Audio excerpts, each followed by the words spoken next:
नमस्कार, 4 PM दिल्ली देख रहे हैं आप और मैं हूं आपके साथ शाहीन खान। मोदी 3.0 का आम बजट आ चुका है और इस बजट को पेश किया निर्मला सीतारमण ने। जी हां, निर्मला सीतारमण ने देश का आम बजट बतौर 7वीं बार वित्त मंत्री के तौर पर उन्होंने पेश किया है।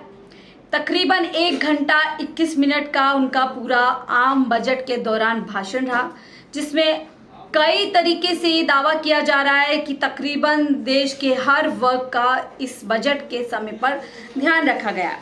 अब बजट में अलग अलग वर्गों के लोगों के लिए अलग अलग घोषणाएं की गई हैं। महिलाओं के लिए, युवाओं के लिए, किसानों के लिए, तमाम इस तरीके का दावा किया गया है कि सभी के लिए बजट के अंदर ध्यान रखा गया है। लेकिन अब इस बजट को लेकर भी पूरी तरीके से प्रतिक्रिया सामने आ रही है।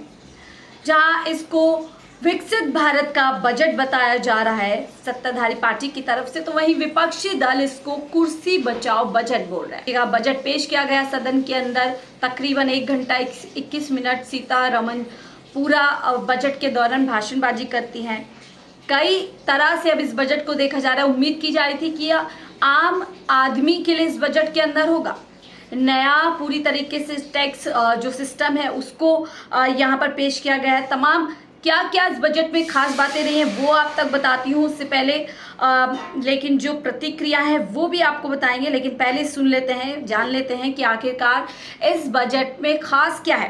देखिए, बजट की 5 बड़ी बातें हैं और यहाँ पर मुख्य तौर से पहली नौकरी वालों को 1 लाख रुपए से कम सैलरी होने पर EPFO से पहली बार रजिस्ट्रेशन करने वाले लोगों को 15,000 रुपए की मदद 3 किस्तों में NDA सरकार करेगी। एजुकेशन लोन, जिन्हें सरकारी योजनाओं के तहत कोई फायदा नहीं मिल रहा है, उन्हें देश भर के संस्थानों में एडमिशन के लिए लोन मिलेगा। लोन का 3% तक पैसा सरकार देगी। ये बड़ी बात इस आम बजट में कही गई है। किसान, युवा, महिला और गरीबों के विकास के लिए अलग अलग योजनाओं के जरिए बेनिफिट स्कीम लाई है सरकार। 6 करोड़ किसानों की जानकारी लैंड रजिस्ट्री पर लाई जाएगी, जो लैंड होती है उस पे, रजिस्ट्री पे। 5 राज्यों में नए किसान क्रेडिट कार्ड जारी किए जाएंगे।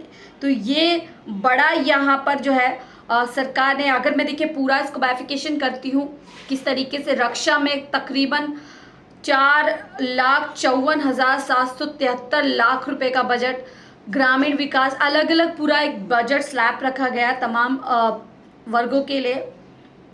और देखिए, क्या सस्ता क्या महंगा हुआ ये यहाँ पर जानना बहुत ज़रूरी है।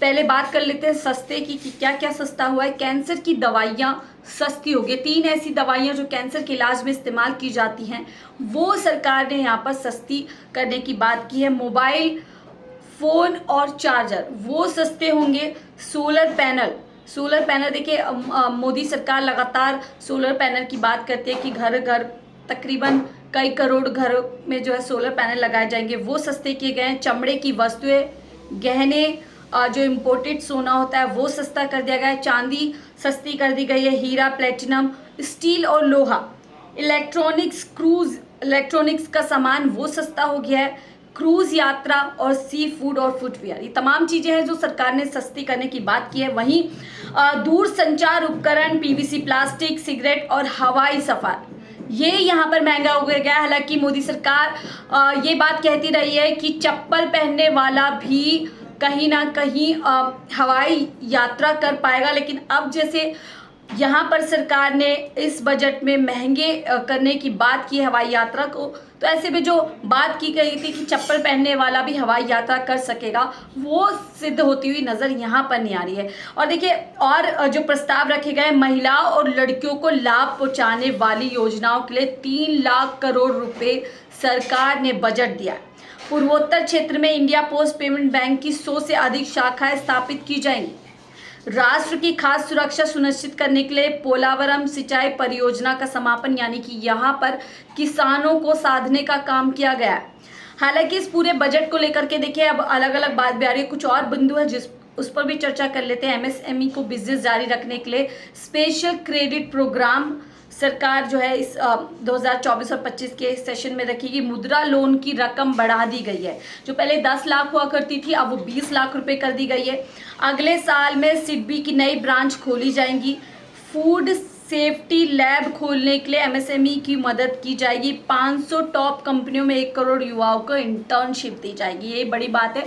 और साथ ही जो देखिए स्टार्टअप एक स्कीम है सरकार की, उसको भी कहीं ना कहीं बढ़ावा देने के काम किया, क्योंकि जो उसमें इन्वेस्टर्स होते थे उनको काफ़ी रेट ऑफ इंटरेस्ट देना पड़ता था, उसको पूरी तरीके से ख़त्म कर दिया गया है। इसके अलावा और भी बड़ी बात है, 10,000 बायोफ्यूल प्लांट लगाए जाएंगे। रोजगार और स्किल के लिए 3 योजनाएं सरकार लेके आई है। पहली नौकरी जिसमें कि 1 महीने का गुजारा भत्ता दिया जाएगा, 5 साल मुफ्त राशन की व्यवस्था वो ऐसे ही चलती जाएगी। 1 लाख की सैलरी पर जो मैंने 3,000 रुपये का सरकार डायरेक्ट पीएफ में देगी। SC ST और OBC समाज के लिए कल्याणकारी जो योजना है वो सरकार लेकर के आएगी। और बड़ी यहाँ पर देखिए जो सबकी नज़र होती है कि टैक्स स्लैब इस बार क्या होगा, डायरेक्ट टैक्स स्लैब क्या होगा, जो इनकम टैक्स होता है उसमें देखिए काफ़ी चेंज किया गया है। अब पहले जो है 0 से अब की जो इनकम टैक्स बनाया गया, 0 से 3 लाख तक की जिनकी इनकम होगी उनको कोई भी टैक्स इस नए बजट के हिसाब से नहीं देना पड़ेगा। हालांकि 3 से 7 लाख रुपए तक जिनकी इनकम होगी उनको 5% टैक्स के हिसाब से देना होगा। 7 से 10 लाख रुपए वालों को 10%, तो वहीं 10 से 12 लाख रुपए की कमाई करने वाले को 15% का टैक्स देना होगा। 12 से 15 लाख वालों को 20% का टैक्स, तो वहीं 15 लाख से ज़्यादा की सैलरी वालों पर 30% टैक्स। इस टैक्स स्लैब को लेकर भी कई तरीके की बातें सामने आ रही हैं, लेकिन अब हम आपको बात करते हैं कि प्रतिक्रिया की बात बताते हैं। देखिए एनडीए सरकार बोला जाता है कि 2 बैसाखी पर टिकी हुई है, जहां एक तरफ नीतीश बाबू है तो दूसरी तरफ नायडू बाबू, और दोनों को ही बम्पर कह सकते हैं यहाँ पर बजट के अंदर पैसा ही पैसा आप कह सकते हैं कि दिया गया है पूरी तरीके से। अगर इसको विपक्ष की माने तो ऐसा लग रहा है कि ये बजट सिर्फ और सिर्फ जो अलायंस है एनडीए के उनको रिझाने के लिए, उनको मनाए रखने के लिए यहाँ पर दिया गया है बजट में। हालांकि आंध्र प्रदेश से ज़्यादा जो पैसा गया है वो बिहार सरकार को मिला है। बिहार सरकार को बहुत ज़्यादा यहाँ पर सरकार ने खुल करके कई योजनाओं के तहत पैसा पहुंचाने की बात की है। बिहार में नया एयरपोर्ट बनेगा, जो हेल्थ सुविधा है उसके लिए भी पैसा यहाँ पर दिया गया है, कई रोड्स बनेंगे। यानी कि कुल मिलाकर के, हालांकि देखिए स्पेशल राज्य का जो स्टेटस है वो बिहार के लिए मना कर दिया गया है, लेकिन इसके ज़रिए ये तमाम योजनाओं के लिए जो पैसा दिया जाएगा, इसके ज़रिए कहीं ना कहीं यहाँ पर नीतीश बाबू को पूरी तरीके से रिझाने की कोशिश की है। लेकिन अब आपको प्रतिक्रिया बता देते हैं कि इस बजट को लेकर के क्या हो रहा है। देखिए शशि थरूर है जो कि केंद्रीय बजट पे वो कह रहे हैं कि निराशाजनक बजट है, आम आदमी के लिए कुछ भी इस बजट में नहीं देखा गया है। हालांकि आम लोगों की आय में सुधार के लिए उठाए गए किसी भी कदम का पर्याप्त उल्लेख तक नहीं है कि किस तरीके से लोगों की आय बढ़ाई जाएगी, ये यहाँ पर आ रहा है। और देखिए राकेश टिकैत का भी रिएक्शन आ रहा है, क्योंकि किसानों के लिए उनको उम्मीद थी कि कहीं एमएसपी पे और दुगनी आय पे बात होगी, लेकिन उन सब के अलावा कोई बात नहीं होती है वहाँ पर। वो कह रहे हैं कि आप में जो किसान है, जो ग्रामीण एरिया है, वहाँ पर एजुकेशन में हेल्प सरकार को करनी चाहिए, किसानों की हेल्प करनी चाहिए, हेल्थ पे किसानों की हेल्प करनी चाहिए।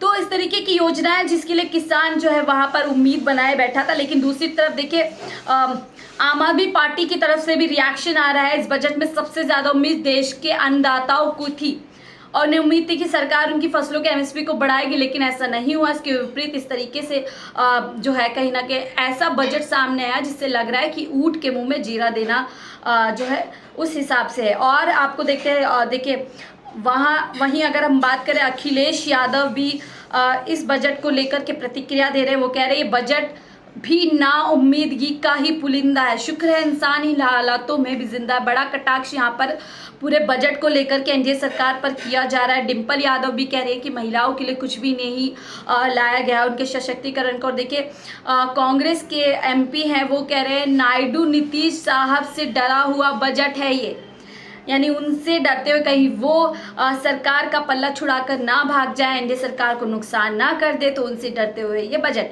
यानी अलग अलग प्रतिक्रियाएं आ रही हैं। हालांकि अब इस बजट पर पूरी बहस होगी, 20 घंटे का समय रखा गया है जिसमें विपक्ष और सत्ताधारी लोगों की तरफ से, नेताओं की तरफ से बातें रखी जाएगी। क्या अच्छी बातें इस बजट में रही है, क्या अच्छी बातें जो है लोगों को नहीं लगती है।